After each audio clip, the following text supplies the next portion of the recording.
دیکھیں، جب اللہ رب العزت یہ کہتا ہے کہ میری مدد قریب ترین ہے اور ان قریب تمہیں ملے گی، تو پھر اس کے وعدوں پہ شک کیسا؟ شک تو ایک مومن میں ہونا ہی نہیں چاہیے، اور خدا کے اوپر تو یعنی بالکل بھی نہیں۔ یہ کفر کے زمرے میں آتا ہے کہ آپ اس سے کوئی ایسی چیز سمجھیں جو وہ نہ کر سکتا ہو۔ اس کے اختیار میں تو ہر ایک چیز ہے۔ وہ بار بار کہہ رہا ہے کہ مانگو مجھ سے، میں عطا کرنے والا ہوں۔ تو پھر اس چیز کو جھٹلانا کیسا؟ کہ وہ اگر خود کہہ رہا ہے مانگو مجھ سے، میں عطا کرنے والا ہوں، وہ تو انتظار میں ہوتا ہے کہ کب اس کا بندہ اس کے پاس آئے اور وہ اس کو وہ چیز عطا کرے، اور وہ اس کو مانگنے کی شدت بھی ساتھ میں لے کے آئے، تڑپ بھی مجھے دکھائے۔ یہ مشکل کام ہے؟ خدا سے دعا کرنا، مانگنا، یہ کوئی مشکل کام ہے؟ اور پھر اس چیز کو آپ کیسے جھٹلا سکتے ہیں کہ آخری پہر میں جو مہمان اس کے در پہ جاتا ہے، اس سے ملاقات کرنے کے لیے اس کے سامنے گڑ گڑاتا ہے، وہ اس کو کبھی انکار نہیں کرتا؟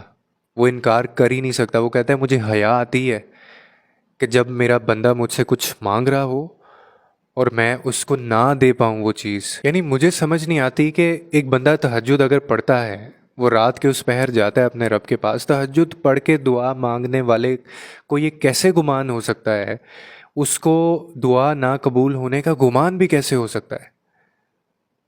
یہ تو بہت غلط بات ہے۔ یعنی وہ آپ کو یہ بھی پتہ ہے کہ وہ قادر ہے، آپ کو یہ بھی پتہ ہے کہ ہر چیز جو ہے وہ اس کے کن سے ہوتی ہے، اور اس کی مرضی کے بغیر دنیا میں کچھ بھی نہیں ہوتا، ہو ہی نہیں سکتا۔ اور پھر آپ تہجد میں آپ دعا آپ نے کی ہو اور اپنی دعا کے اوپر آپ کو شک ہو، اس کا مطلب کہ انکار وہاں سے نہیں ہے، اس کا مطلب ہے کہ کہیں نہ کہیں یقین تھوڑا آپ کا ہے، یا ایمان کی کمزوری تھوڑی آپ کی ہے۔ تو پھر میں ایسے لوگوں سے سوال کرتا ہوں نا، اس کا مجھے پھر جواب دیجئے کہ کیا آپ کو یہ پتہ نہیں ہے، آپ کو اندازہ نہیں ہے کہ اس کے اختیار میں ہر چیز ہے، اس کے فیصلوں کو زوال نہیں۔ جتنے بھی ارض و سما ہیں اس زندگی میں، اس دنیا میں، یہ سارے کے سارے اس کے محتاج ہیں۔ آپ میں اس دنیا میں جتنی چیزیں مخلوقات ہیں، ایک سانس تک لینے کے لیے آپ اس کے محتاج ہیں۔ ایک کن کہتا ہے وہ، اور جتنے بھی کام ہیں وہ سنور جاتے ہیں، جتنے دکھ ہیں وہ ختم ہو جاتے ہیں۔ لیکن آپ اس سے مانگتے نہیں ہیں، آپ اس کے پاس جاتے نہیں ہیں۔ آپ چاہتے ہیں کہ لوگ آپ کے کام سنواریں، آپ چاہتے ہیں کہ لوگ آپ کے دکھوں کو ختم کریں۔ وہ تو خود محتاج ہے۔ میں اکثر یہ بات ریپیٹڈلی کرتا ہوتا ہوں کہ ایک بندہ جو خود محتاج ہے اللہ کا، وہ آپ کی مدد کیا کرے گا؟ جو خود، جس کو سہارے کی ضرورت ہے، جو خود سہارا لے کے چل رہا ہے اللہ کا، وہ آپ کو خوشی، سکون، راحت، پیار، محبت کیسے دے سکتا ہے؟ دعویٰ ضرور کریں گے یہ لوگ، لیکن دے نہیں سکتے۔ اور پھر کتنا خوبصورت پروسیس ہے کہ جب وہ تمہارے معاملات کے اوپر کن کہہ دیتا ہے، تو دنیا میں جتنی طاقتیں ہیں وہ ساری اکٹھی ہو جاتی ہیں اور فایا کن کا نظارہ تمہارے سامنے پیش کرتی ہیں وہ۔ لیکن اس کے پیچھے جو ہے کرنے والا کون ہے؟ وہ تمہارا اللہ ہے، وہ میرا اللہ ہے۔